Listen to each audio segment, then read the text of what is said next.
Vamos orar e agradecer ao Senhor. Pai, nós te louvamos nessa noite pela tua fidelidade. Nós como igreja te louvamos pelos milagres, pelas restaurações, por tudo que o Senhor tem feito no nosso meio. E Deus, nós clamamos mesmo que os céus estejam abertos nesse lugar, estejam abertos sobre o teu servo, e ele seja como sempre tem sido, um canal de bênção, Senhor, uma coluna do Senhor aqui na terra, referência da tua glória, Senhor. E eu clamo, usa, Senhor, renova teu filho e faz dele canal de bênção sobre nós essa noite. Nós como igreja abençoamos a sua família, abençoamos o seu ministério, clamamos pelo sangue de Jesus sobre a vida de cada um deles, e que a tua glória e o teu poder flua, Pai, 10 vezes mais do que já tem fluído na vida do teu filho, muito mais, Senhor, abundantemente. Nós oramos como igreja, em nome de Jesus, amém e amém.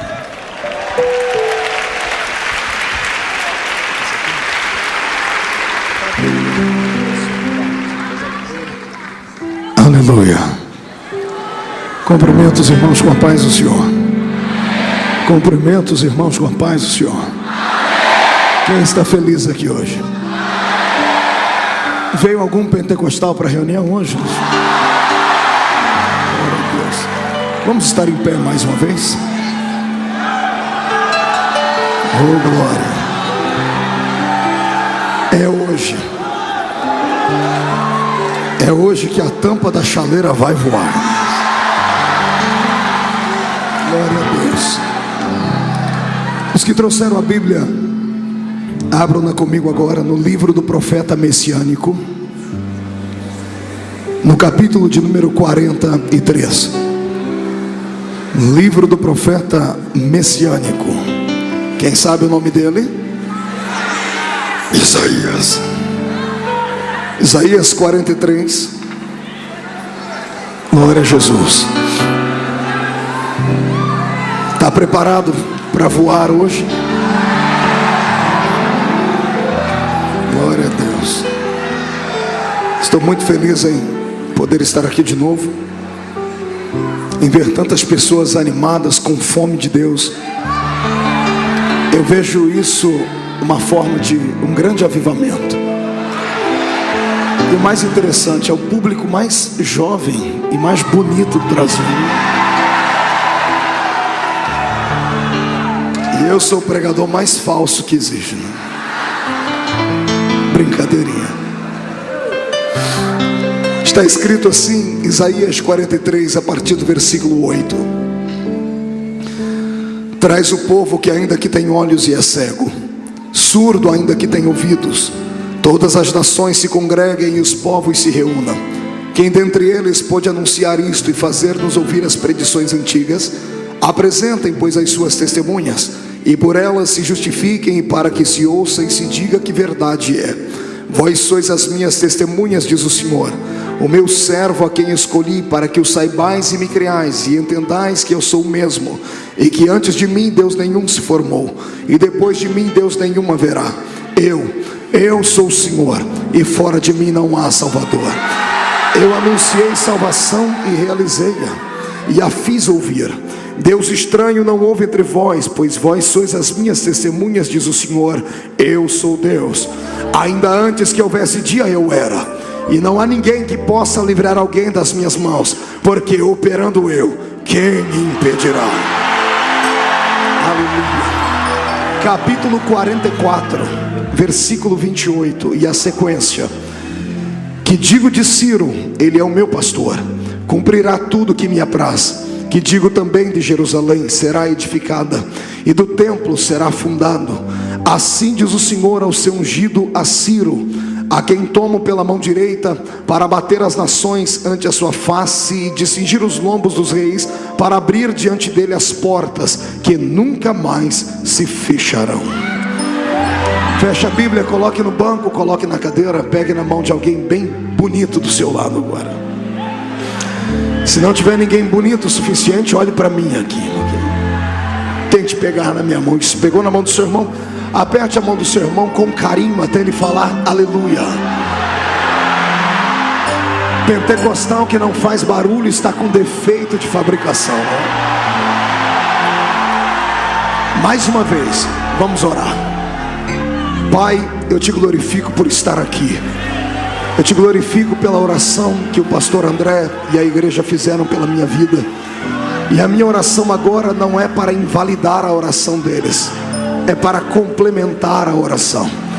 Antes que eu comece a desenrolar os seus mistérios nessa noite, eu quero lhe fazer 2 pedidos. O primeiro é que ao redor desta grande igreja, deste grande tabernáculo, onde houver, ó Senhor, num raio de 5 quilômetros, um demônio alojado, eu dou a esses espíritos desencarnados 5 segundos para desaparecerem de Belo Horizonte, porque se não sumirem, serão queimados pelo poder da glória do Senhor que descerá aqui. O segundo pedido é um pedido de atrevimento, Senhor. Se ainda tenho crédito no céu contigo como pregoeiro da sua palavra, abre a porta do céu sobre este lugar agora e manda, Senhor, uma comitiva de anjos para cá. Eu quero anjos de fogo, que eles desçam com brasas de fogo nas mãos, que comecem a esparramar essas brasas agora. E onde houver um crente batizado com o Espírito Santo, renova ele, Senhor, mas renova agora, agora, agora, meu Senhor.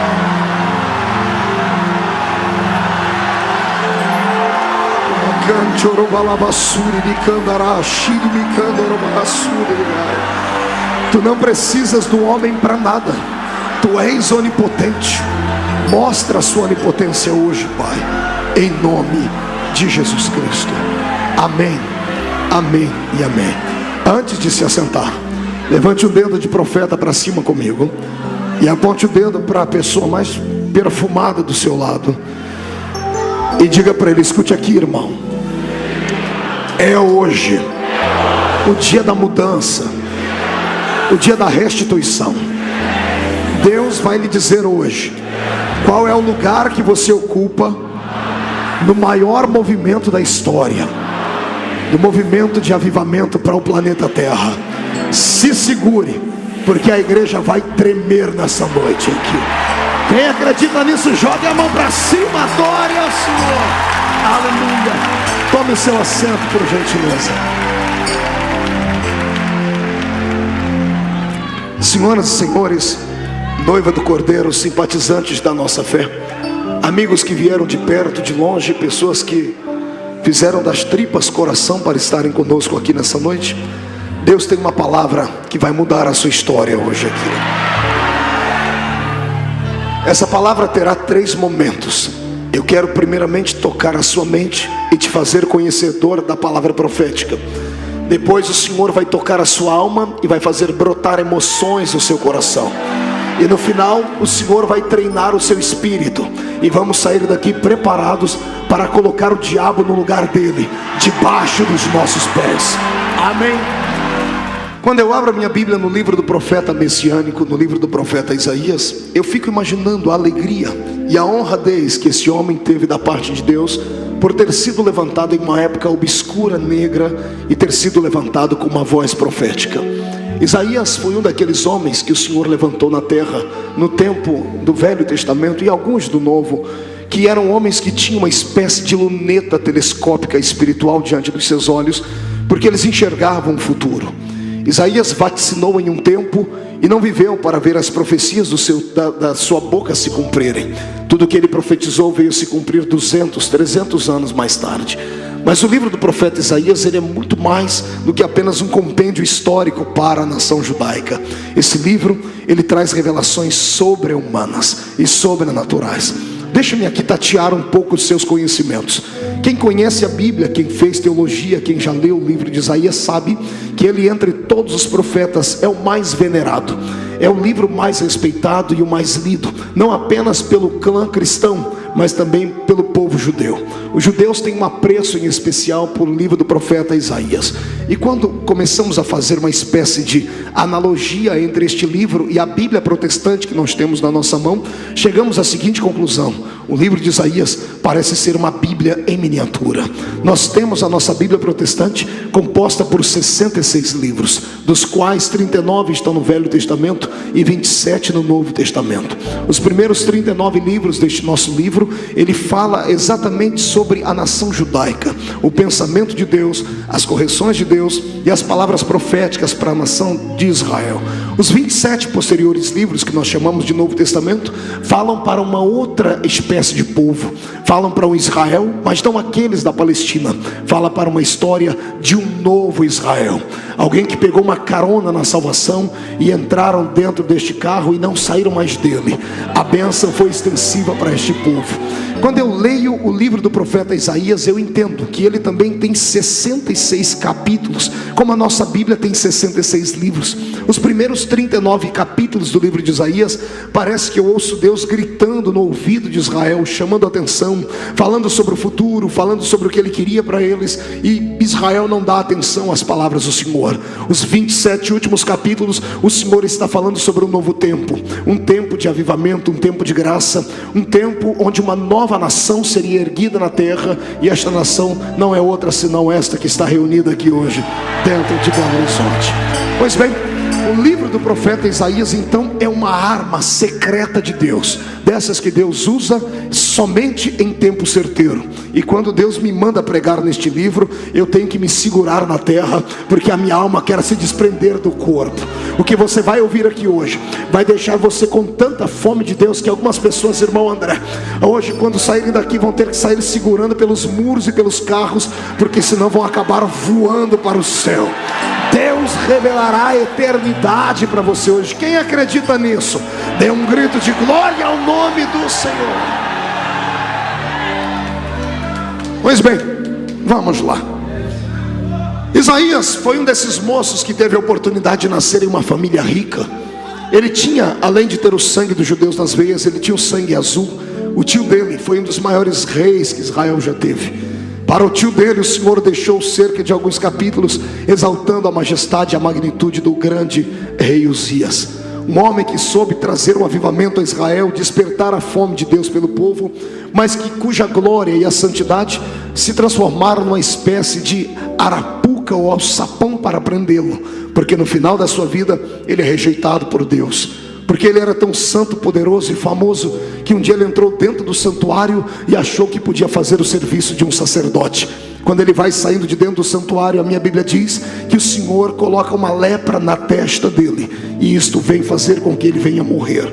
Isaías era sobrinho deste grande rei, já era profeta por vocação, mas era um profeta diferente. Era um profeta que, enquanto o tio estava vivo, as pessoas ouviam as suas palavras proféticas e, mesmo não gostando, aplaudiam a ele. Por quê? Porque ele tinha um tio como guarda-costas. O tio dele era o homem mais poderoso do reino. Quem é que não gostaria de ouvir a palavra profética do sobrinho do rei Uzias? Quem é que teria coragem de chamar a atenção do sobrinho do rei Uzias por qualquer coisa? Isto deixou Isaías por um tempo de sua vida como uma espécie de filhinho de papai. Se você pegar o primeiro capítulo até o 6º capítulo do livro de Isaías, até a morte do seu tio, você vai ver Isaías usando o dedo profético, o dedo indicador, apontando o dedo para as nações, apontando o dedo para os povos, repreendendo a vida dos homens que viviam bebendo, falando da prostituição. O seu dedo indicador apontava apenas para os outros. Mas no dia em que o tio dele morreu, no dia em que Deus tirou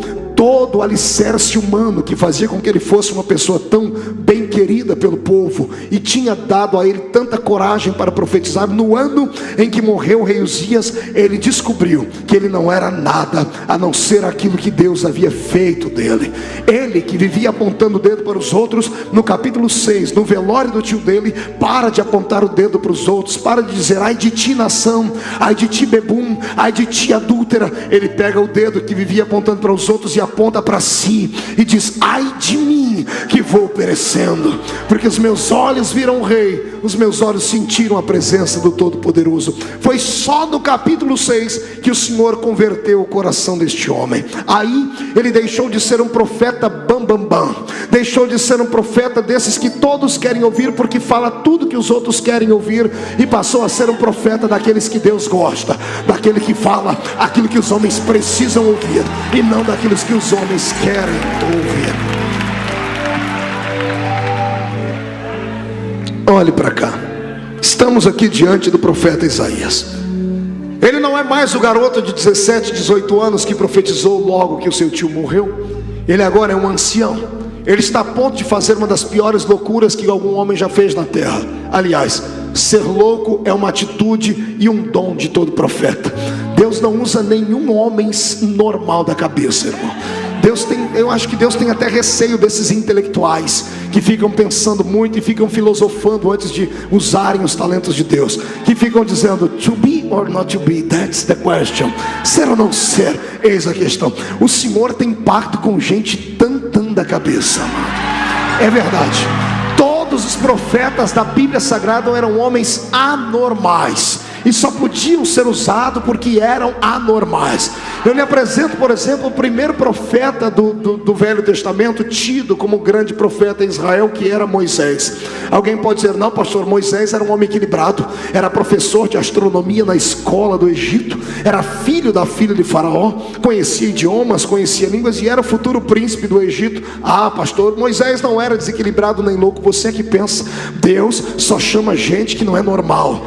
Um dia ele está no meio do deserto, o povo está pedindo água, ele olha para o céu e fala, Senhor, o povo está com sede, o que eu faço? Deus olha para ele e diz assim, Moisés, vai ali e conversa com aquela pedra e manda aquela pedra verter água. Ai Jesus, só quem é louco para responder uma oração dessa, só quem é louco para dar ouvido a uma palavra dessa. Ei, imagine Deus falando com você, vai ali e converse com aquele poste, vai ali e converse com aquela parede e fale para ela verter água. A maioria de nós iria raciocinar e dizer, isto não é normal, isto não faz parte do raciocínio, do intelecto do ser humano, e talvez por isso mesmo o Senhor não tenha te usado como Ele quer te usar.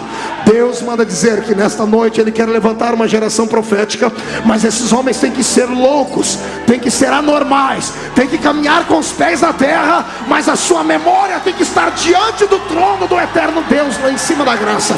Alguém se candidata a ser louco comigo nessa noite? Mais um grito de glória!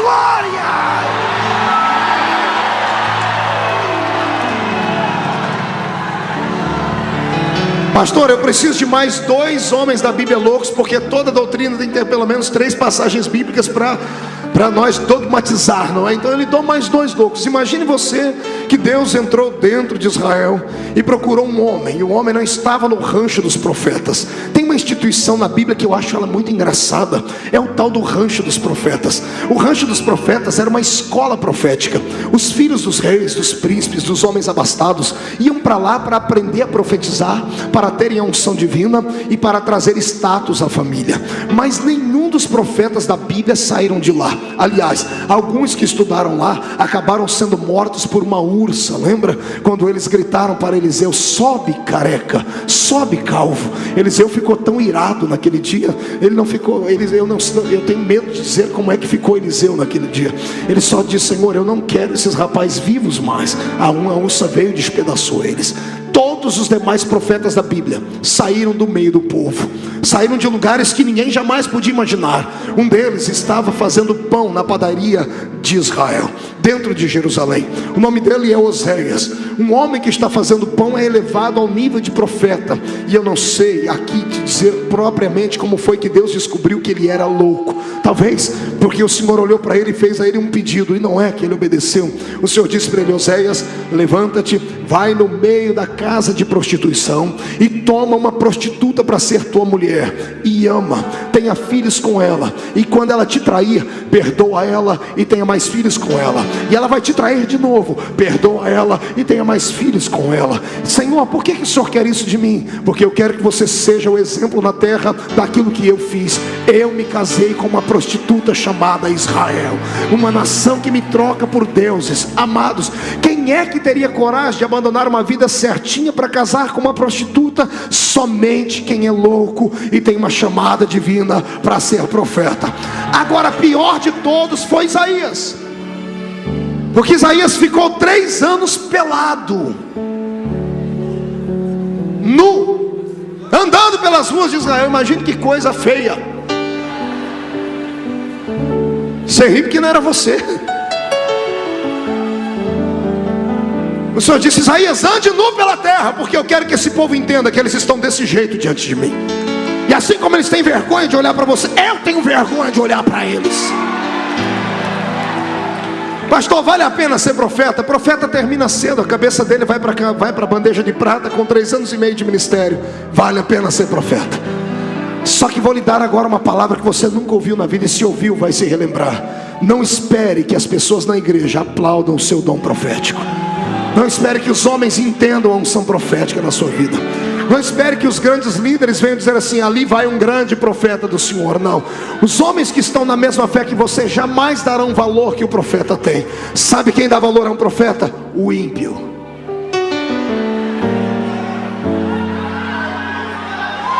O ímpio. Tem um homem na Bíblia que profetizou muito, e uma moça está dançando diante de um grande rei chamado Herodes. O nome dela era Salomé. E ela olha para Herodes, e Herodes se encanta com a beleza dela. Ele estava bêbado, ele disse para ela: se me pede, eu te dou até a metade do reino de Jerusalém. O rei havia empenhorado a sua palavra, haviam testemunhas, a palavra do rei era irrevogável. Pois a menina podia ter ficado rica, milionária, e ter um reino só para si. Pois ela entrou em casa, conversou com a mãe dela, e sabe a que conclusão ela chegou? Ela disse: não, eu vou pedir uma coisa muito mais valiosa do que metade do reino. Ela pediu a cabeça de um profeta, numa bandeja de prata. A cabeça de um profeta morto vale mais do que todos os reinos da terra. É por isso que eu amo ter esse dom profético, e é por isso que eu venho hoje como olheiro do Senhor. Sabe o que é um olheiro? É aquele cidadão que vai dentro de um campo de futebol da várzea. Ele trabalha para um grande time, mas ele vai com um boné, com uma capa, um óculos escuro, fica lendo um jornal, mas de olho naqueles que são craques. E quando termina o joguinho da várzea, o olheiro vai e entrega um cartãozinho para aquele menino e diz assim: olha, você mora na favela, mas me procure lá no clube e tal, porque eu tenho algo para te dizer, porque você não é comum. Como olheiro do Senhor, eu estou aqui hoje procurando profetas, e o Senhor manda dizer que Ele quer hoje pelo menos 100 profetas dentro de Belo Horizonte. Se encontrarmos 100 jovens profetas essa noite, Belo Horizonte vai ficar de perna para o ar e cabeça para baixo. Vamos nocautear Satanás.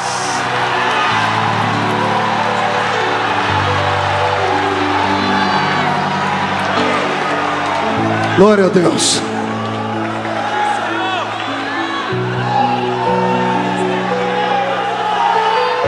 Deus manda insistir no assunto, pastor André. Pastor, não vale a pena ser profeta. Profeta é desmerecido, é desacreditado, vive sozinho, profetiza para multidões, mas termina sozinho todo dia. Ser sacerdote é melhor. E como é? Sacerdote tem uma igreja que cuida dele. O povo traz o sacrifício e reparte com ele, dá a porção dele. O profeta depende de urubus, viúvas. O profeta depende daquele ato divino do Senhor de fazer brotar aquilo que não existe. O profeta vive uma vida de aventura. Ele vive o hoje não sabendo o que acontecerá no amanhã, mas isso não perturba, porque eles sabem quem ele tem crido, ok?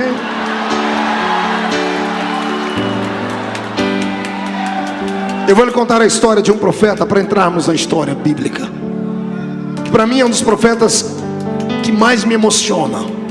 Foi um profeta chamado de profeta das lágrimas, profeta chorão. Quem lembra o nome dele?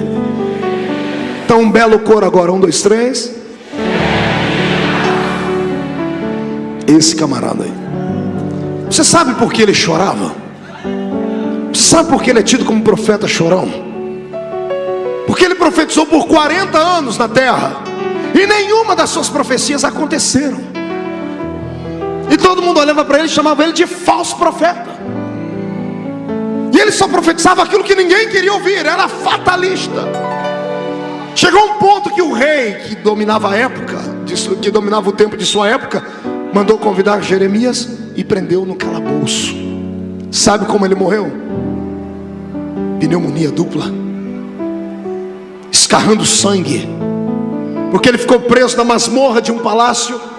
E na masmorra do palácio, um lugar fétido, úmido, escuro, à base de pão e água. Morreu gemendo. Profetizou que viria um cativeiro e ninguém deu ouvidos a ele. Ele morreu tendo do seu lado o diabo apontando o dedo no nariz dele, dizendo assim: valeu a pena ser profeta? Nenhuma de suas profecias aconteceram. Você terminou a vida sozinho, sem família e sem amigos, e ainda com o nome de falso profeta. Ele só foi para o seio de Abraão porque Deus deve ter dado um bálsamo na alma dele na hora da morte. Segura. Pastor, que história horrível. Horrível na época dele. Mas ninguém que é profeta do Senhor termina a sua história sem ter o pagamento do céu.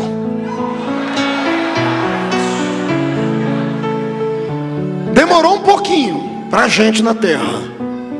No calendário da terra demorou 3.000 anos. No calendário de Deus foi só 3 dias depois da morte dele. 3.000 anos depois tem um cidadão profetizando na terra, um outro profeta. E ele profetiza, cura, ressuscita, anda por cima das águas, faz coisas que ninguém nunca fez. E aí alguém pergunta para ele, chega, ele vê a multidão se aproximando, ele se isola para orar um dia, chama os seus discípulos, e ele contrata o IBGE santo e diz assim para eles: o que é que dizem os homens aí que eu sou? Quem dizem que eu sou, os homens? Ó Senhor, fizemos um censo. A metade do povo acha que o Senhor é Elias, mas a outra metade acha que o Senhor é... Não, você não entendeu. A outra metade acha que o Senhor é... Pastor, o que tem a ver isso? Ei, simples. Jesus era homem e era Deus. O homem ficou na terra naquele momento. O Deus que estava nele enfiou a cara lá no seio de Abraão. Procurou o moço com os olhos cheios de lágrima. Jeremias, escute o que estão dizendo aqui. Quem é que dizem os homens que eu sou? Jeremias. O Senhor põe a cara lá no seio de Abraão, olha para ele e faz assim, ó. Entendeu? Dá uma piscadinha. Entendeu? Entendeu, Jeremias? Não te aceitaram, te rejeitaram e te mataram. Mas quando Deus desceu na terra, quando olharam para a unção que Deus tinha na terra, acharam que era você.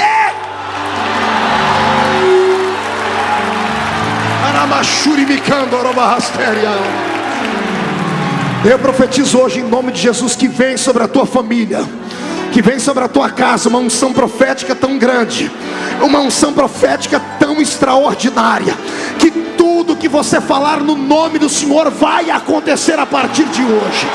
Eu profetizo em nome de Jesus Cristo que onde as plantas dos seus pés pisarem como profeta, os demônios vão arrumar as malas para se mudar daquele lugar. Eu profetizo que você vai trazer a presença de Deus para onde quer que você andar, escola, trabalho, a sua casa. Quem acredita nisso, sai do chão para adorar.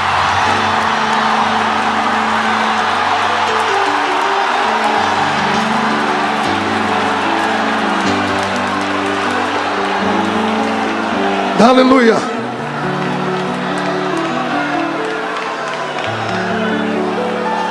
Quantos querem ser profeta aí? Deixa eu ver. Olhe para cá. Vamos para a história. Isaías agora está velho, está em casa numa madrugada, e ele é despertado por Deus. Deus dava as palavras proféticas para os profetas em sonhos. O profeta era o porta-voz de Deus na terra, então Deus tinha intimidade com ele. O profeta era aquele para quem Deus desabafava. Ei, olha que coisa linda, que honra. Já imaginou Deus, o Senhor, o Criador do universo, acordar você só para desabafar com você? Isaías, oi senhor. Isaías, acorda. Pois não, senhor, preciso conversar com alguém. Pode falar, senhor. Isaías, eu tenho um povo que tem olhos, mas é cego, tem ouvidos, mas é surdo. Eu escolhi para serem minhas testemunhas e não glorificam o meu nome. Eu não sei onde errei com eles, porque eu dei para eles pelo menos 3 características que nenhum outro povo na terra já teve. Como é, senhor? 3 características eu dei. Qual é a primeira, senhor? Ser um judeu Isaías, significa ser eleito, nação santa e eleita. Só elegemos aqueles que nós confiamos. O ano que vem é ano político. Exerça o seu direito de cidadania com prudência e inteligência. Só elegemos e depositamos um voto naqueles que falam a nossa língua, que vão nos representar, não é isso? Quando Deus diz que a nação de Israel é uma nação eleita, é porque Deus confiou neles. O Senhor disse: vocês vão ser os meus representantes na terra, vocês vão falar a minha linguagem. O que eu pensar, vocês vão pensar. O que eu falar, vocês vão falar. O que eu viver, vocês vão viver. É isso que significa ser eleito. Amém, igreja? Eu abro um parênteses porque Deus fala com Isaías e eu falo com vocês. Eu também estou pregando para uma nação eleita. Desses que me ouvem aqui dentro e fora, pelos telões, pelas igrejas que onde estão passando essa palavra agora, você que me ouve na sua casa, todos nós pertencemos a uma nação eleita, fomos eleitos por Deus. Nenhum de nós é candidato a mais nada, já fomos e estamos garantidos. Está entendendo nisso? Você já está eleito. Todos nós pertencemos a um partido da sigla PPP, Partido dos Pecadores Perdidos. Ninguém votava em você, ninguém dava um voto de confiança na sua vida, nem você gostava de si mesmo. Um dia, passando na rua, encontrou com Jesus. Ai, que coisa linda. Segure. Ele olhou para você e cá para nós. Eu não sei o que ele viu em você, eu não sei nem o que ele viu em mim. Tem gente aqui dentro, irmão André, que é tão feio, mas tão feio, e quando olha no espelho não sabe se está de frente ou se está de costa. A pessoa olha para ele, não sabe o que ele tem para atrair aquela pessoa. Pois bem, Jesus foi com a sua cara. Eu não sei o que ele viu, eu só sei que ele te escolheu. Melhor, segure. Você não precisou de 2, 3, 4, 100, 1 milhão de votos. Ele tem o poder do voto Minerva. Fomos eleitos com apenas um voto, o voto do sangue de Jesus na cruz do Calvário.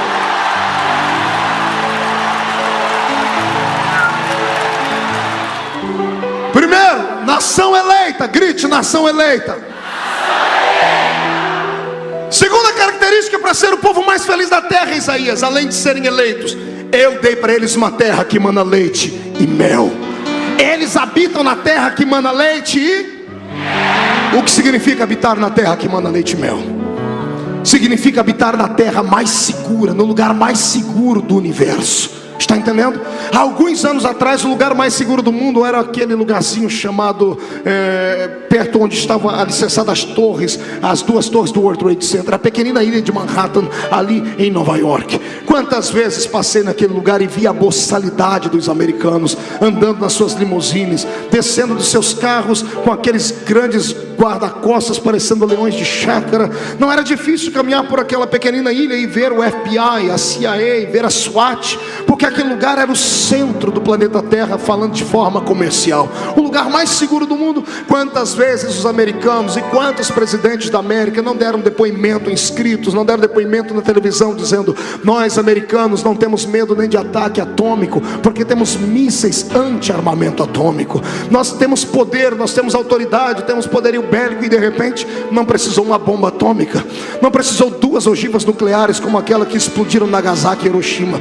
Bastou meia dúzia de homens loucos, possessos por Satanás, com facas de pão, entrarem dentro de um avião, jogarem os aviões contra as torres do World Trade Center, contra o Pentágono, e de repente a nação mais estruturada e segura, entre aspas, do mundo está vivendo um caos, um cataclisma. Depois de 11 de setembro daquele ano, o mundo não é mais o mesmo, não há mais segurança no planeta Terra. A Europa está com medo, a Ásia vive em pé de guerra, o Oriente está lá se dizimando, os Estados Unidos da América dá até medo quando a gente vai para lá como imigrante. Eles dão um pente fino na gente que é constrangedor, porque não há mais segurança naquele lugar. É claro, eles não habitam na terra que manda leite e mel.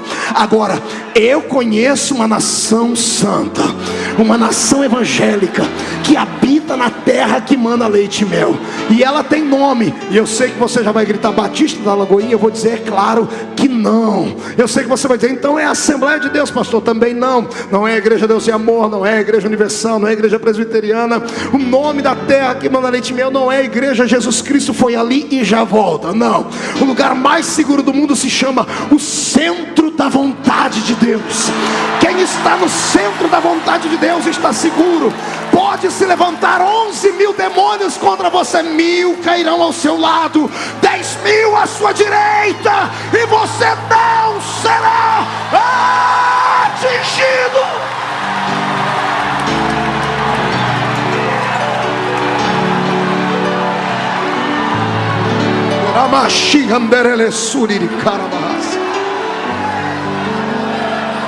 Isaías, eu dei 3 características para deixá-los diferentes de todos. Eleitos, habitam no centro da minha vontade. E terceiro, adoram ao único Deus. Eu não disse a mais um Deus, eu não disse a um Deus, eu disse ao único Deus. Deus não conhece concorrente. Deus não conhece ninguém que possa deixá-lo com medo, amedrontado ou completamente perdido no meio de um campo de guerra, de batalha. Tudo que existe foi feito por Ele, e por meio dele tudo que existe hoje se fez. Nada do que você pode ver, tocar ou sentir está longe das mãos de Deus. Ninguém, nem Satanás pode pegar Deus de surpresa. Ninguém surpreende Deus, porque Ele é sapiente, Ele é onipotente, onipresente e é onisciente. Ele sabe tudo e todas as coisas, e é por Ele ser onisciente que eu tenho muita alegria no coração. Pergunte por quê? Porque o diabo vive tentando me derrubar e tentando derrubar você também. E Satanás já demonstrou para você dentro da Bíblia Sagrada que o salário do pecado é a morte. Então alguns de nós deveríamos ser condenados eternamente. E se nós sabemos que nós somos fracos e fracassados, como alguns que vieram nesse culto hoje, e eles não conseguem se suportar, como é que Deus os suporta? E por que é que Deus os suporta? Simples, porque Ele é onisciente. Ele vê o futuro, e Ele sabe que por mais prejuízo que você está dando hoje, lá no amanhã você vai dar um lucro exorbitante.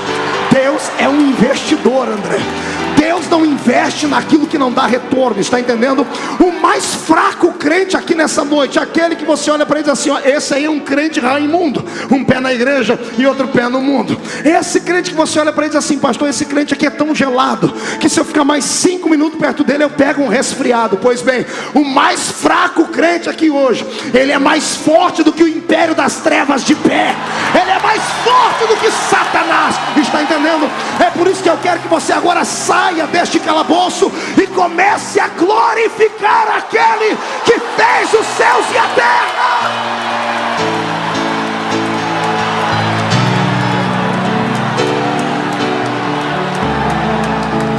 Eu sei que no meio dessa multidão nós temos algumas pessoas que não são evangélicas, se assustam com o nosso barulho, dizem assim, esse povo serve a um outro Deus. De fato, na verdade não deveria ser, porque você também diz que serve a Jesus Cristo. Só que parece que o seu Jesus Cristo é diferente do meu Jesus Cristo, porque o seu está pregado na cruz até hoje. Você entra dentro da missa, é por isso que você se sente ruim e mal. Ele está pregado lá cadavérico, com aquela carinha de pedinte, com seus ossos estampados, com as suas feridas afloradas. O nosso Cristo já esteve lá, não está mais lá. Ele já esteve lá, ele não está mais lá. Pastor Marco, o senhor tem o retrato do seu Cristo? É claro que eu tenho. Ele tem os cabelos brancos como a lã branca, o seu corpo é coberto com uma roupa de linho fino, um cinturão de ouro traça o seu peito, os seus pés são como latão reluzentes que saíram da fornalha, os seus olhos são como chama de fogo, e da sua boca sai uma espada aguda de 2 fios, dizendo, Batista da Lagoinha, eu estou aqui.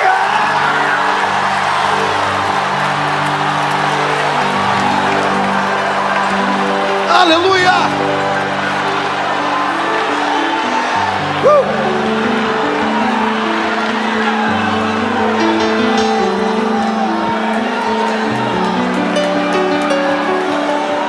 Imagine você agora sendo um judeu, habitando no centro da vontade de Deus, adorando ao único Deus, e eleito, elevado na terra entre os homens. Era ou não era para ser um povo feliz? Era ou não era para ser um povo pleno? mas não era. Infelizmente, a nação de Israel traía o Senhor Deus todos os dias. Só no livro de Juízes eles se curvaram por 400 anos diante de outros deuses e diante de outras nações. Deus foi suportando, Deus foi aguentando, Deus foi fazendo vistas grossas, empurrando com a barriga, até que chegou um dia que a paciência dele se esgotou. Até que chegou um dia que a misericórdia dele, que a Bíblia diz que a misericórdia do Senhor é infinita, para eles terminou.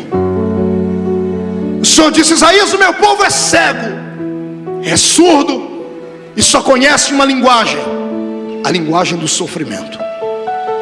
E se só sabem conjugar os verbos do sofrimento, eu vou enviá-los para uma outra terra. Eu vou deixar o meu povo ser levado cativo. Eu vou deixar o meu povo ser aprisionado. Eu vou deixar que um outro rei, um déspota insano, maluco, os leve aprisionados para uma outra terra, para que eles saibam que os pais deles passaram no Egito, para que eles vejam como é viver uma vida sem Deus, como é viver uma vida aprisionado, e como é viver uma vida e ser humilhado. Existem cativeiros que nós procuramos com a mão, existem outros que Deus abre e coloca a gente dentro dele. O século 21 é um século de possibilidades, e o nosso cristianismo é um cristianismo abençoado. Porém, abusamos da misericórdia de Deus. Só pregamos um Deus de misericórdia, esquecemos que Ele é juiz. Abusamos dos dons, da graça, do poder, do perdão, e esquecemos que Ele é a justiça. Está entendendo? Deus vai empurrando, vai dando tempo, vai esticando a corda na misericórdia, mas Ele não quer que a igreja seja uma igreja podre. Ele não quer que você congregue dentro de um fosso. Ele não quer que você tenha uma fé prostituída e adulterada. Ele não quer que você pense que ir para o céu basta ter uma carteirinha de membro de alguma igreja, cantar meia dúzia de musiquinhas e chacoalhar as mãozinhas e operar um milagre. Isso não lhe dá direito de ir para o céu. Está escrito na Bíblia: Senhor, mas eu curei no seu nome. Senhor, mas eu operei sinais no seu nome. Jesus vai dizer: eu não te conheço. André, eu fiquei apavorado o dia que eu li isso. Eu falei: Deus, eu quero uma explicação para isso. Como pode você curar no nome de Jesus, operar um milagre no nome dele e ele não te conhecer? Eu descobri, quer aprender? Eu descobri que o nome de Jesus é uma senha. O nome de Jesus é uma senha. Te provo. Você liga a televisão de vez em quando e vê lá o Padre Marcelo Rossi cantando as nossas músicas, os nossos hinos, e o povo dando testemunho de milagres. E até Marcelo Rossi sabe que não se usa mais nome de imagens, ele usa o nome de Jesus.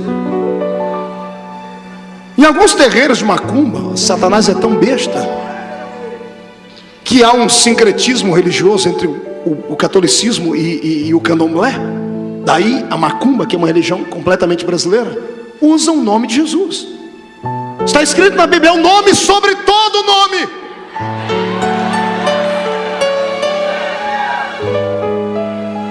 Se eu encontrar o cartão de crédito do André, oh glória,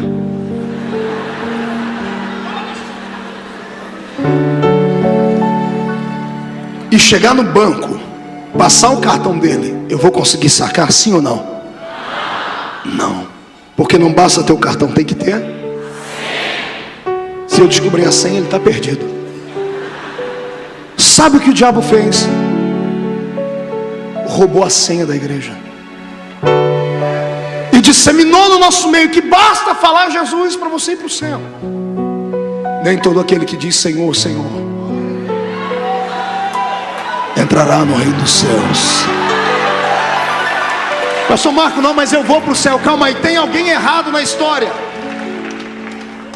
Porque João Paulo II, Carol Ottila, antes de morrer, disse que os católicos vão para o céu.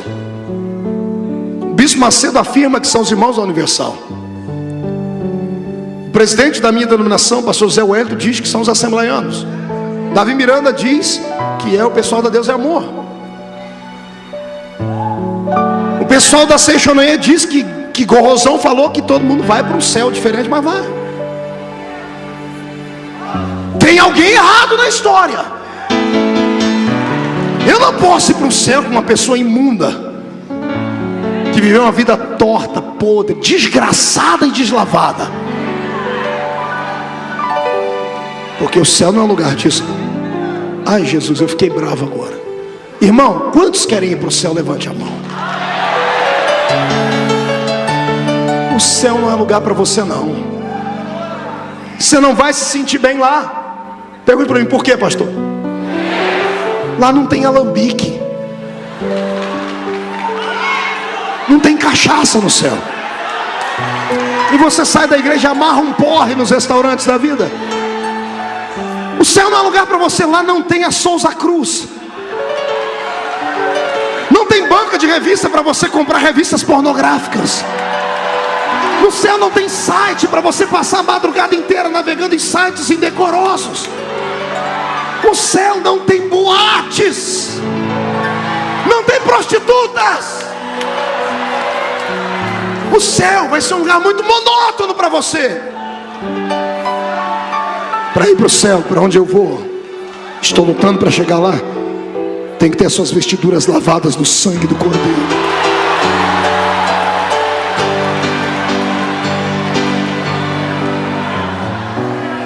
Mão direita para cima, agarre o ombro do seu irmão com carinho e respeito, chacoalhe ele até ele ficar irritado. Irrita ele. Diga, qual é o céu que você vai?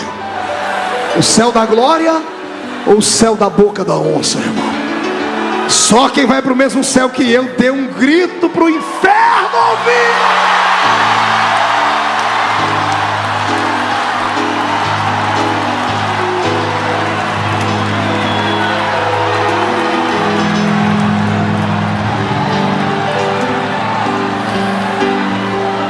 Eu tenho uma palavra para você que tem se escandalizado nos últimos anos. Quando você vê uma grande igreja, uma grande denominação ser julgada pela mídia televisiva ou escrita, para você que vê grandes ministérios serem expostos ao ridículo, você diz, se Deus é Deus, por que Ele permite isso? Exatamente para curar. Deus permite que algumas igrejas, alguns movimentos, alguns ministérios e alguns crentes sejam lançados dentro de um cativeiro, porque só dentro do cativeiro eles vão sentir a falta de Deus. Só dentro do cativeiro é que eles vão sentir a falta da essência, da graça e da proteção divina. Quando você vê um irmão passando pelo vale, irmão, mas por aquele vale não tenha pena dele. Ore com ele, ajude ele a carregar a cruz, mas não sinta pena dele.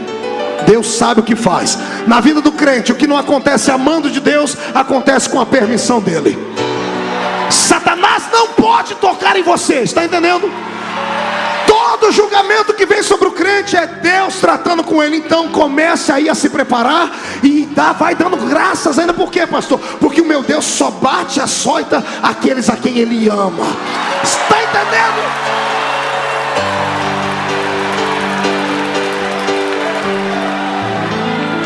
A igreja do século 21 está dentro de um cativeiro. Estamos aprisionados. Alguns de nós estão como aqueles que escreveram Salmos 126, 127. Quando chega um ímpio e diz assim, canta um cântico de Sião para mim. Aprisionados, vamos dizer, como cantar em terra estranha? Como eu disse na última semana, somos crentes de louvores no alto, mas temos medo de enfrentar os vales. Temos gritos, mas são poucos milagres. Temos ouro e prata, mas não temos levanta e anda. Tudo isso porque estamos dentro de um cativeiro. E esse cativeiro é tão triste que nos faz sentirmos abandonados e sozinhos às vezes. Quantas vezes na sua congregação, na sua paróquia, você chorou por dentro dizendo, onde é que Deus está? Não tem nada pior do que ouvir uma mensagem morna, um cântico frio, do que ouvir uma pessoa que está falando, mas está falando só da boca para fora, não sai do coração. Se você é pentecostal do reteté igual a mim, é pior ainda, porque quem experimentou o gozo do Senhor não consegue ficar num culto sem sentir a presença dele. Parece que a gente é paralítico, parece que a gente está amordaçado. E o que tem de igrejas desse tipo, aprisionadas, o que tem de gente lutando contra esse avivamento para que ele não chegue, para que as pessoas não orem em línguas, para que as pessoas não profetizem, sabe por quê? Alguns ministérios estão corrompidos, estão cheios de pecados. Alguns ministérios estão cheios de demônios engruvinhados nos seus púlpitos. Homens pérfidos, maldosos, que atuam apenas, são artistas de palco. O coração é podre.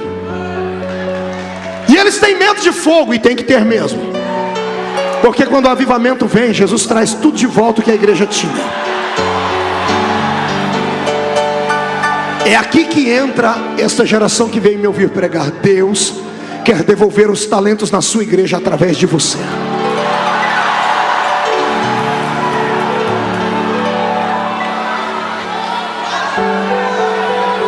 Sabe como foi que Israel foi para o cativeiro? Orgulhosos, pastor André. A primeira leva levada em cativeiro foi no ano 587 a.C. 587 a.C., os babilônicos entraram dentro de Jerusalém, queimaram os seus portões, destruíram a sua muralha e trouxeram a primeira leva de homens que tinham sangue azul. Sangue azul eram aqueles príncipes, filhos de gente importante, filhos de sacerdotes. Esses foram os primeiros a serem escravizados. A primeira leva, lembra? Entre eles veio Daniel, Ananias, Misael, Azarias. Gente de sangue azul. Diga para o seu irmão, gente de sangue azul. Sabe quem são os primeiros que foram aprisionados? Os líderes, os grandes, os que representam a fé. O diabo sabe que uma vez que os líderes estão aprisionados, o povo erra o caminho. E como os líderes estão errados, só Deus para curá-los, colocando seus ministérios dentro de um cativeiro.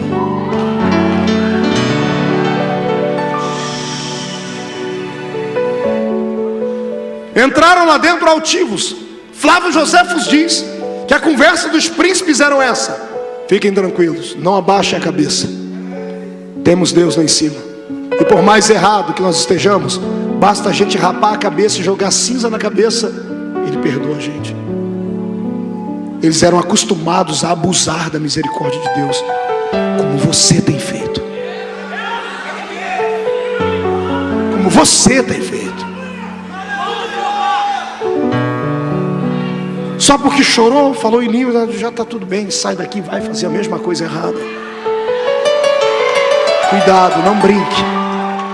Vai acontecer com você o que aconteceu com Sansão um dia. Vai se levantar e vai dizer: fique tranquilo, Deus está comigo. E Deus não está mais. Pastor, mas estamos na época da graça. A época da graça é diferente. Em que época foi que Ananias e Safira morreram? Fale para mim. Ananias e Safira morreram por muito menos do que você tem feito, cristão. Morreram por mentir o valor de uma casa. Venderam por 50, chegaram para o profeta: vendemos por 30, para esconder 20 para eles. Pedro olhou e disse: por que mentistes ao Espírito? E morreram fulminados. Em que dispensação era?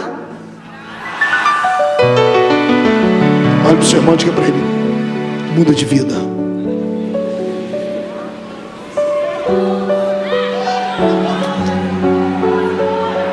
Dez anos depois vem a segunda leva, aí vem os mais pobres. E quando entram entre os ricos, os filhos dos sacerdotes, todo mundo está dizendo: fiquem tranquilos, mais cedo ou mais tarde Deus vai ouvir, vai perdoar a gente. E passa 5, 10, 15, 20, 30, 40 anos, uma geração. Quem foi preso com 18 tem 58. Quem foi preso com 30 tem 70. Quem foi preso com 40 já está morto. Uma geração inteira aprisionada em Babilônia, dentro de um cativeiro aberto pelo próprio Deus. Para destruir o povo? Não, para curá-los. Escute uma coisa, amado. Se você entende um pouquinho de medicina, se a pessoa está com dor de cabeça, basta dar para ela um AS, uma aspirina, Agora, se a pessoa tem um câncer, o tratamento tem que ser de choque. Sabe o que está faltando para a igreja do século 21? Tratamento de choque. Os pastores, os obreiros, os pregadores, os formadores de opinião terem coragem de falar de novo sobre pecado, justiça e juízo. Pastor Marco, pega leve, porque esse não é o nosso perfil. Não vim aqui para ouvir isso. Se o senhor continuar falando, eu vou sair daqui. Tem uma igreja aqui perto que lá é diferente. Vai embora, infeliz.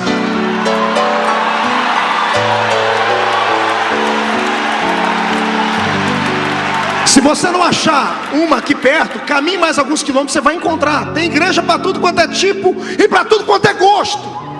E se você não achar uma do jeito que você gosta, abre uma para você. É fácil abrir igreja. É mais fácil abrir igreja do que abrir boteco nesse país.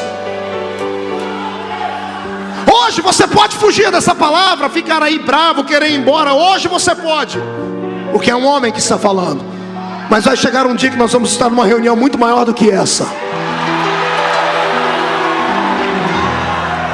E aquele que vai estar falando não vai estar jogando indiretas como eu. Ele vai te chamar pelo nome, vai te chamar de infeliz, desgraçado, miserável, pecador, mentiroso, falso, adúltero. E vai dizer assim para você, ó: aparta-te de mim, porque eu não te conheço.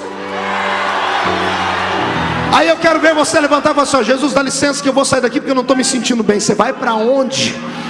A minha Bíblia diz que o chão vai sumir debaixo dos nossos pés. É melhor ouvir aqui agora, vista a carapuça, sente um pouquinho de dor, mas recebe o tratamento de choque. Eu profetizo que quando você acordar amanhã de manhã, vai acordar mais leve, vai acordar sentindo mais a graça de Deus. E aí sim, os milagres vão te acompanhar. Quem acredita nisso, dê um grito de glória.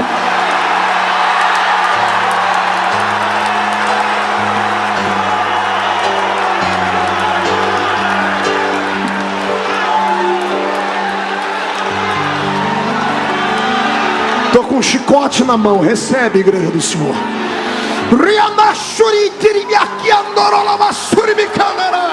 Senhor Deus, se tu estás nesta palavra, eu quero um sinal agora. Inunda esta casa com a sua glória agora.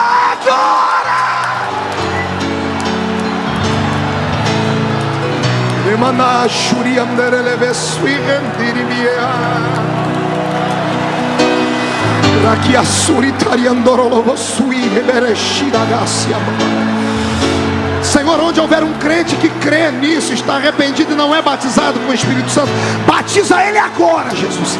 Agora, agora, agora.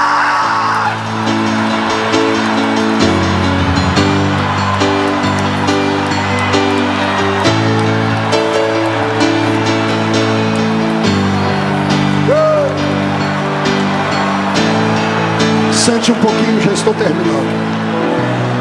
Sente um pouquinho.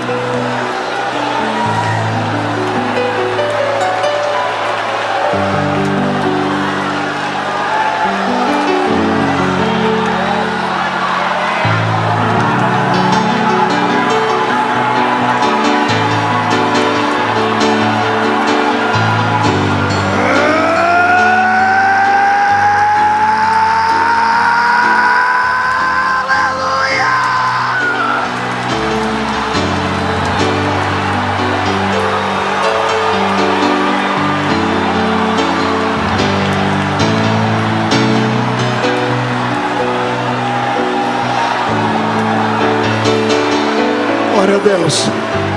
Sente um pouquinho, olhe para mim, já estamos terminando.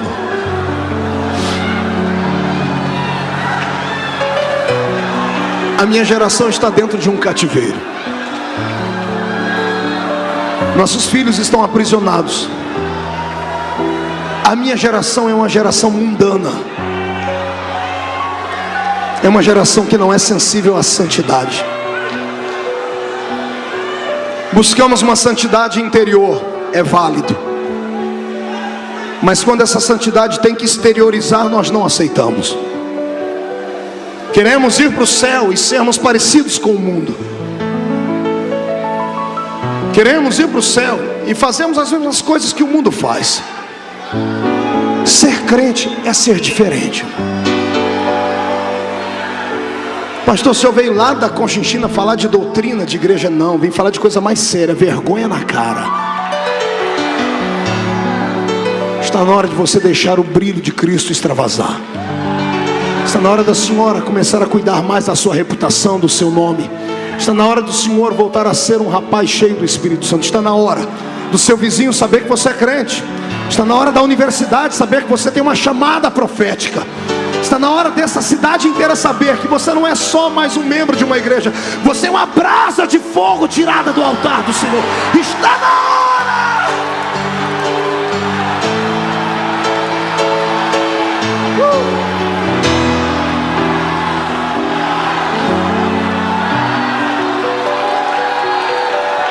50 anos, 55 anos, 60, 65 anos. E agora nós temos uma geração que nasceu dentro do cativeiro. Os que entraram orgulhosos e altivos, achando que podiam barganhar com Deus, estão humilhados, mortos. E os que estão vivos estão agora dizendo para os seus filhos: nós estamos aqui porque pecamos, brincamos com Deus, adoramos a Baal, a Astarote, a Zera, a Marduk, todos os deuses da Mesopotâmia. Estamos aqui porque merecemos. Nenhum cativeiro demorou tanto tempo assim. O Senhor está nos testando. Ele nos abençoou no passado e nos amaldiçoou no presente. A situação é tão grave que todos começam a buscar a Deus agora. O velho, o jovem, a criança de colo, a mãe. Eles trabalham o dia inteiro na beira dos rios, fazendo tijolos para o império de Babilônia. E os soldados chegam diante deles assim: cante um hino para a gente. E eles dizem: não temos cântico, porque estamos em pecado, estamos longe de Deus, vazios da sua presença. Quando eles começam a reconhecer que sem Deus eles não eram nada, a face adorada de Deus, que estava voltada para outro lado, começa a olhar para eles de novo. O choro e a oração começam a subir de verdade. Agora não é um, não é dois, são milhares que estão orando. E a oração agora é sincera. As lágrimas começam a banhar a terra e Deus vai sentindo o perfume delas. 70 anos no cativeiro. 70 anos depois, Deus fica de pé no trono e diz assim: era desse jeito que eu te queria, Israel. Eu só queria isso. Só queria que você entendesse que não dá para viver sem mim, e que eu não vivo sem vocês. Só queria que vocês entendessem isso, que eu os criei para glorificarem o meu nome, não um pedaço de pedra. Doeu mais em mim do que em vocês, ver vocês sofrerem, porque nenhum pai se alegra com o sofrimento do filho. Quando minha filhinha Karen era bebê, ela pegou um dia um prego e ela foi para a tomada e ameaçou colocar na tomada. E eu disse: não, Karen. E ela: não, papai. Eu disse: não. Daqui a pouco ela estava com um preguinho de novo, olhar para mim: não, papai. Eu disse: não, Karen. Daqui a pouco eu estou passando, ela está com um prego de novo. Eu tirei o prego da mão dela, eu dei um tapa no bumbum dela, que eu tirei ela do chão. Ela saiu gritando e correndo para o quarto, e eu saí atrás, pai, para paparicar. Minha mulher entrou na frente: onde você vai? Eu disse: eu vou agradar. Ela falou: não faça isso. Mas eu bati nela. Bateu à toa? Disse: não. Você corrigiu porque você a ama? Eu disse: é. Então deixa ela sentir a dor. Eu estou emocionado aqui, porque Deus está me dizendo que Ele está fazendo isso com alguns filhos aqui hoje. Deus não quer expor você ao ridículo. Deus é apaixonado por você. Ele é capaz de saltar muralhas pela sua vida. E Ele não aguenta mais ver o diabo olhar para você e debochar para ele, dizendo assim: aquele ali não vai dar em nada, não vai ser nada e não vai acontecer nada. O Senhor apostou todas as fichas dele em você. Então hoje, em nome de Jesus, já que não dá para ficar de pé mesmo, se joga no chão. Rasga a alma, grita, pega meia dúzia de gente que está chorando como você. Vamos conquistar Deus com nossas lágrimas. Deus vai sentir o perfume da oração desse povo hoje. E eu profetizo que o que Deus está fazendo nessa igreja, dentro dessa noite, com essa palavra profética, vai contagiar uma geração inteira. Cada um de vocês vão sair daqui e vão começar a proclamar esse evangelho puro de santidade. E eu profetizo, para a honra e glória de Deus Pai, que o Senhor colocará asas nas suas costas, para você voar com esta geração em rumo ao avivamento do céu. Quem crê nisso, fica de pé e dá um grito de glória comigo.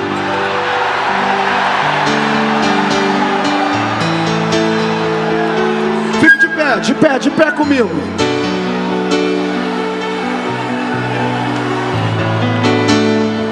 Isaías, sim, Senhor, eu vou ter que jogar o meu povo no cativeiro.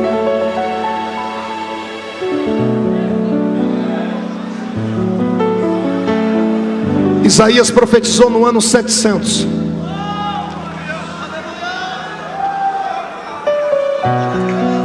Cento e 15 anos depois, a profecia se cumpre.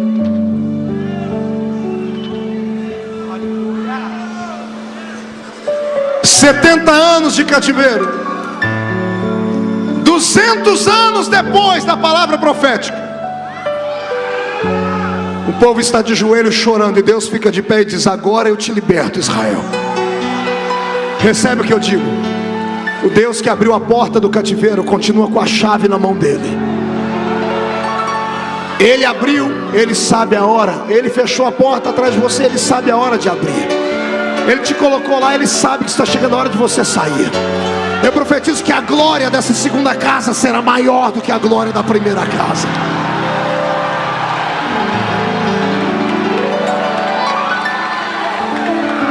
Pronto. Estamos no ano 517 antes de Cristo.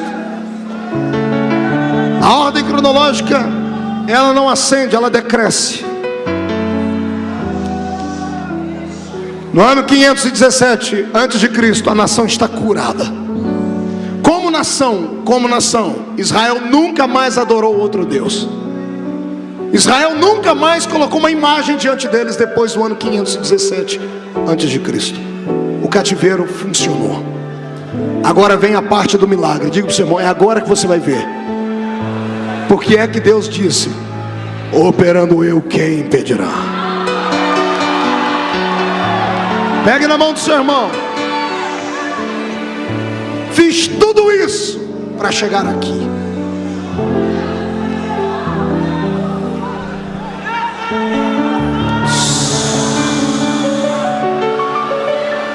No ano 517 a nação está curada. Diga: está curada. No ano 517 a nação está. Então pode sair do cativeiro, sim ou não? Quem vai libertar eles agora?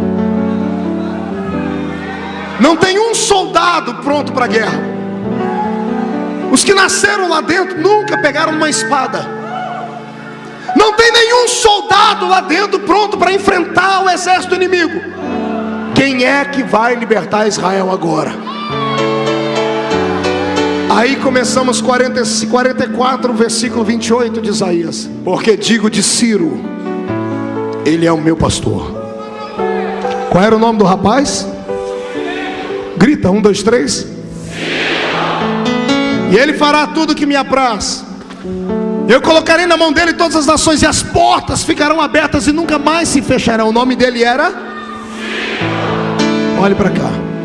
Como não tinha um judeu pronto para lutar, aqui está o tema da mensagem. Deus levantou um elemento surpresa. Deus levantou alguém que o diabo não esperava. Deus levantou alguém que Satanás jamais sonhou que seria erguido na terra. O diabo é sempre um otário. Quando ele vem com a massa, nós já estamos com a polenta pronta. E eu vou fazer uma oração aqui agora com a fé que Jesus me deu. Senhor, Eu quero que todos os demônios que estejam ouvindo esta palavra sejam agora atingidos pelo seu poder e fiquem surdos. E todos os demônios que estiverem perto desta mensagem que será passada na televisão ou nos lares depois, quando começarem a ouvir esta parte, fiquem surdos. Pronto. Nenhum demônio está escutando mais. Podem estar gritando aí, mas não vão ouvir o que eu vou dizer agora. Sabe o que Deus disse para mim, André? O Senhor disse que está levantando uma geração de elementos surpresa.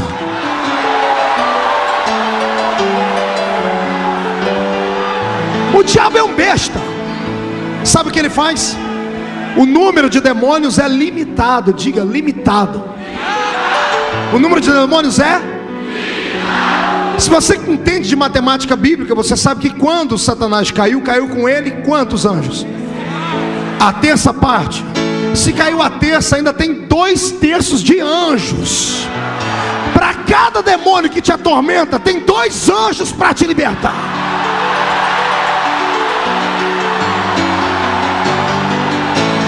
Ei, além de ter a proteção dos anjos, Jesus ainda disse assim, ó: eu coloquei um sapato de fogo no pé de vocês, e eu dei poder para pisar sobre serpentes e escorpiões, e sobre toda a obra do maligno.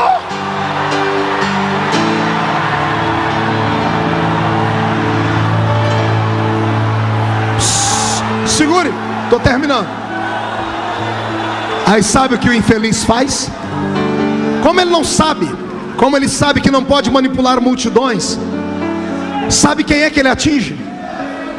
Ele não atinge você, ele atinge quem está na frente. Porque ele sabe que quando um homem em linha de frente, um missionário, uma missionária, um cantor cai com ele uma geração. Eu escrevi um livro, Heróis Sem Medalha. Eu presto um tributo aos maiores homens que eu já vi nesse país como pregadores. Um pastor pegou o livro um dia desse, olhou e disse: o que você quis dizer escrevendo esse livro para esses adúlteros? Aqui o livro, Heróis Sem Medalha. O pastor leu esse livro e disse assim: mas aqui tem a maioria deles caíram, homossexuais, adúlteros. Eu disse para ele: pastor, o senhor só vê o que eles fizeram de errado. Eles fizeram 1 milhão de coisas boas, ninguém se lembra deles. Quando erraram uma vez, a igreja sepultou-os. Somos o único exército, e quando temos um soldado doente, matamos ele. Está entendendo isso? Está ouvindo? Somos o único povo que nos alegramos com a desgraça do irmão. O diabo, sabendo que não pode derrubar todos de uma vez, ele pega e derruba um homem em linha de frente. E não foi isso que aconteceu nos últimos 15 anos? Quantos escândalos nós tivemos da América do Norte para cá? No Brasil, quantos homens caíram e tombaram? Quando eles caíram, caíram com eles uma geração inteira. O diabo cercou os púlpitos, porque ele acha que Deus só usa quem está no púlpito. Por isso eu pedi para Jesus deixar ele surdo agora.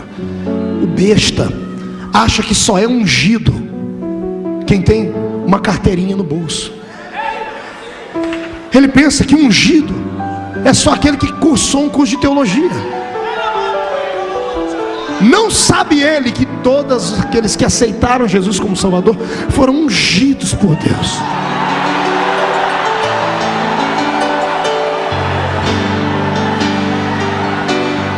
Assim como Deus levantou Ciro, que não era daquele povo, que não pertencia ao clã deles, para libertar Israel, o Senhor manda dizer que Ele vai levantar você, lá daquela favela, lá daquele bairro, lá dentro daquele prédio. Você é uma pessoa sem nome, você é anônimo no meio da igreja.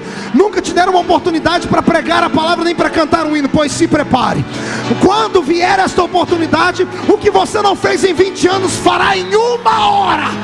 Recebe esta palavra.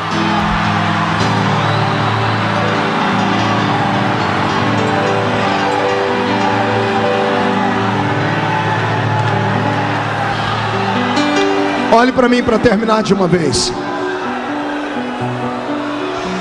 Quando Ciro tomou conta de Babilônia,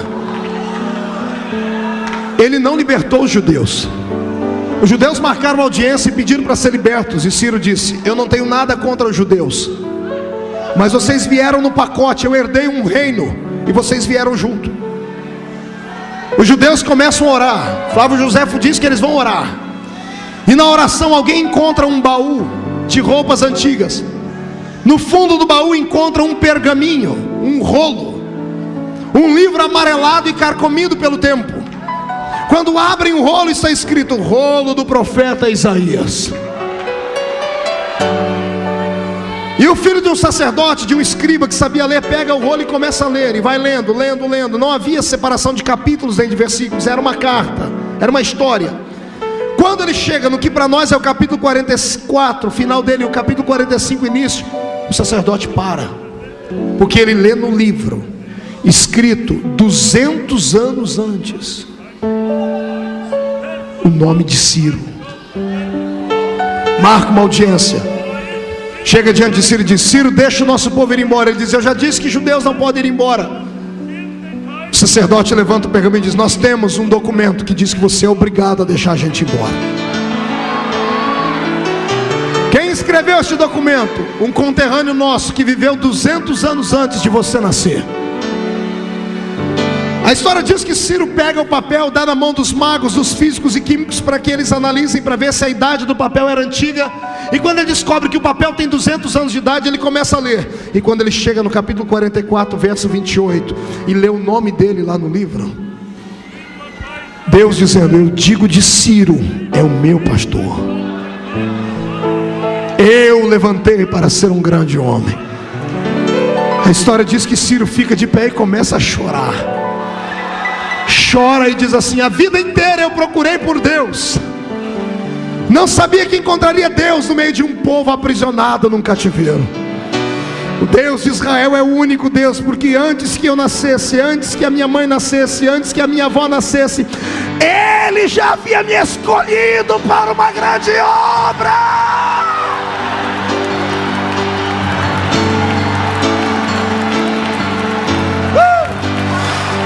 Ainda antes que houvesse dia eu era, e não há ninguém que possa livrar alguém das minhas mãos, porque operando eu, quem impedirá?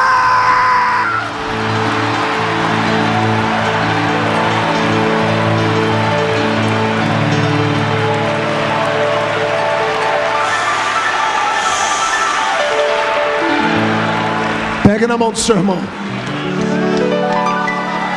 Mede para mim, filho.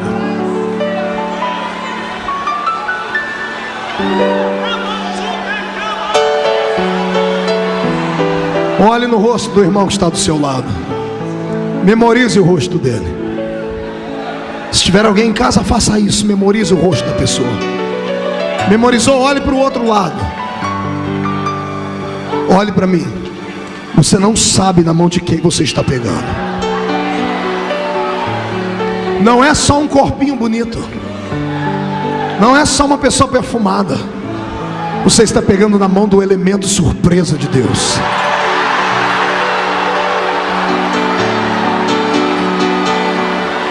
Agora, todo elemento surpresa, quando aparece no meio do campo de batalha, ele não aparece com armas naturais, ele aparece com armas secretas. Elemento surpresa precisa de arma secreta. A igreja confirma? Se você é um elemento surpresa de Deus, se prepare para receber agora um armamento pesado. Não tem bandeira branca para Satanás. O Senhor vai equipar esta igreja hoje, vai colocar armas que você jamais sonhou. Satanás vai pular miúdo quando te olhar na rua. Receba poder e autoridade.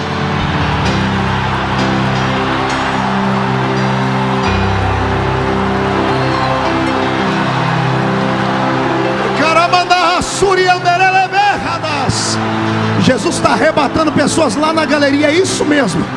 Receba um armamento secreto do céu agora. Agora, agora, agora, agora, já!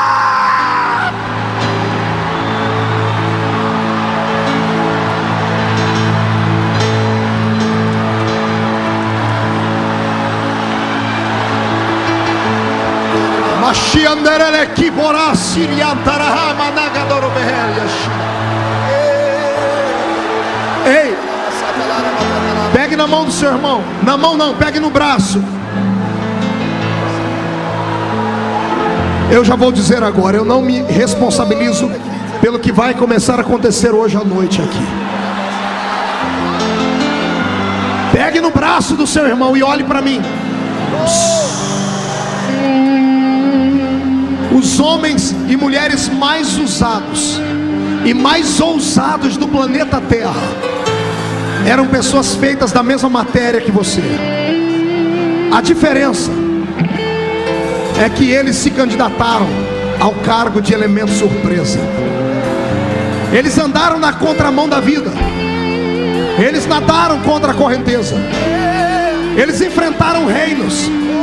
Eles enfrentaram ministérios. John Wesley foi expulso da igreja porque era um homem que gritava demais. Benny Hinn foi expulso de casa porque era gado. Ninguém gostava de ouvi-lo.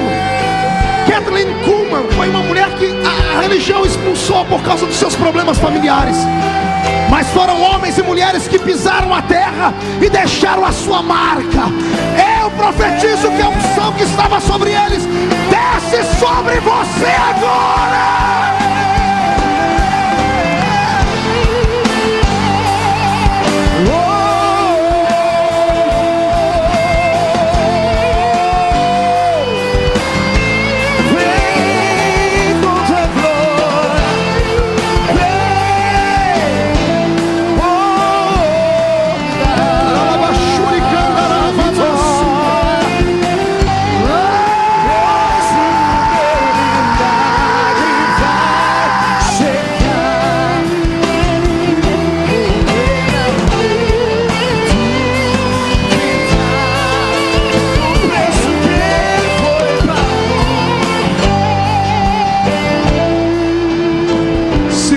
Mais um pouquinho. Pegue no braço do irmão, não larga ele. Pegue no braço do seu irmão. Mais baixinho aqui. Olhe para mim. Já estamos terminando. Todo elemento surpresa, André, Deus marca a vida dele. Deus dá um sinal. A pessoa é diferente. Ela é levantada de forma diferente. Ei, sabe como foi que o meu ministério nasceu? Que eu vi. Eu tinha 19 anos. Fazia direito. A minha igreja passou por uma crise. Um pastor me desafiou a pregar. E eu falei para ele que não ia pregar. Ele disse assim: você é covarde? E eu disse não. Ele disse: então prega hoje. Eu dobrei meu joelho na minha casa. Eu morava numa casa pequenina. Quando eu estava orando de joelhos, eu disse: Deus, eu não admito viver uma vida vazia. Eu quero ir no púlpito hoje, mas eu quero uma experiência nova. Veio um vento do nada, bateu na minha testa, me jogou de costas para trás. Eu fiquei 45 minutos sem conseguir abrir os olhos. A sala foi inundada com uma glória, uma luz muito forte. Eu achei que eu estava morrendo. Deus disse para mim naquele dia: eu te dou hoje um ministério de fogo para as nações. Já são 53 países do mundo e o Brasil inteiro pregando. Parece que Deus tem um negócio assim. John Wesley, quando foi rejeitado, entrou dentro do quarto e brigou com Deus. Um dos biógrafos dele disse que ele esmurrava a parede. Ele dizia: Deus, não querem que eu seja missionário porque eu sou agressivo, porque eu sou muito austero. Prova para os homens que o Senhor usa homens assim. Eu te desafio a me usar. Olha que cabra doido. Eu te desafio. A história diz que veio um vento do céu e bateu no peito dele, jogou ele na parede. Ele caiu embriagado. Ele começou a pregar no meio da rua. Ele pregava e as pessoas caíam no chão. Chamaram ele de feiticeiro. Depois de morto, escreveram livros e livros e livros sobre ele. Pai do avivamento desta nossa última geração. Pastor Benny Hinn assistiu um culto com Kathleen Kuhlman. Acordou de manhãzinha sentado em cima de uma beliche, olhou para o céu e disse: Good morning, Holy Spirit. saltou de cima da cama e caiu no chão. Ficou 8 horas caído no chão. Levantou dali para ser o pregador mais popular do mundo hoje. Billy Graham havia terminado de cursar a faculdade, estava dentro de um carro indo para Los Angeles. No meio do caminho parou, teve uma crise existencial, dizendo: será que eu tenho chamada mesmo? Foi impactado por Deus e caiu de joelho no chão e disse: Deus, eu só vou se a sua presença for comigo. O maior pregador do século. Paulo teve que cair de cima do cavalo. Parece que quando Deus escolhe alguém, Deus marca a vida dele. Deus põe um sinal na pessoa. E o Senhor está me dizendo aqui que Ele vai sinalizar algumas vidas aqui. O Senhor está me dizendo que Ele vai colocar um sinal na vida de alguns homens e mulheres que nunca mais serão os mesmos depois dessa noite. Pegue no braço o seu irmão, eu vou orar por você agora. Quando eu terminar de orar, o irmão André vai cantar um hino. Pegue no braço do seu irmão, feche seus olhos.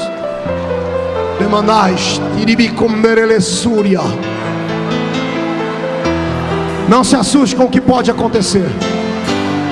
Não se assuste se o Senhor te arrebatar, te jogar no chão, te fazer pular, profetizar. Ore comigo e diga assim: Deus, eu quero ser o elemento surpresa. Eu quero ter uma arma secreta. Mostra-me a sua glória hoje. Sinaliza a minha vida. Marca a minha vida com um poder tão grande, que a minha geração ficará assustada. Não me interessa o que vai acontecer. Se eu vou pular, profetizar, gritar, falar em línguas ou interpretar, ser arrebatado, cair no chão, não me interessa. Eu quero ser esse elemento agora. Senhor Deus, quem ora agora é Marco Feliciano. Se tu me levantaste como profeta dessa geração, eu profetizo que seja derramado sobre esses que me ouvem nessa noite uma unção que os sinaliza. Senhor, enche esse povo agora. Mostra os sinais agora.